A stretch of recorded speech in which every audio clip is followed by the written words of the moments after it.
Unlocking the Secrets of Conditional Acceptance, as long as explained. Hello, language enthusiasts. Today, we're going to explore an interesting aspect of English conversation, conditional acceptance. More specifically, we will focus on how to use the phrase, as long as, when accepting offers. Understanding this will add more flexibility and depth to your English conversations. Let's dive right in.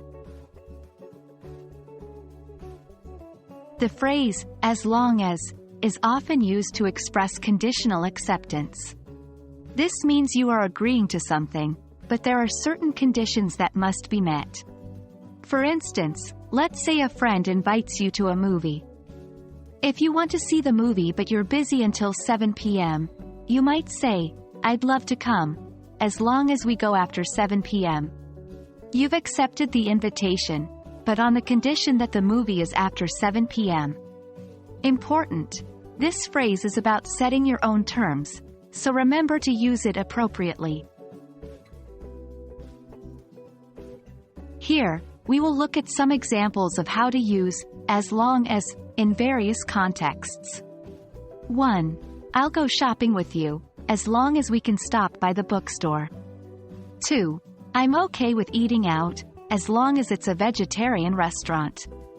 3. I can lend you the money, as long as you pay me back by Friday. In all these examples, you are agreeing to do something, but with a condition.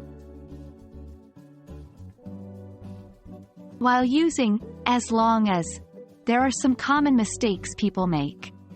Here are some things to watch out for. 1. Don't overuse it. It's a useful phrase, but don't use it for every acceptance. It could make you seem demanding or inflexible. 2. Make sure the condition is clear. The phrase, as long as, should be followed by a clear condition. For example, I'll help, as long as, is incomplete. 3. Don't use it for unimportant conditions. This phrase is meant for important conditions.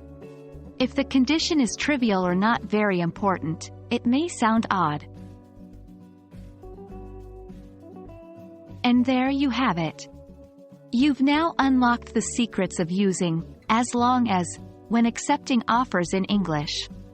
Remember, practice makes perfect, so keep practicing these phrases in your daily conversations.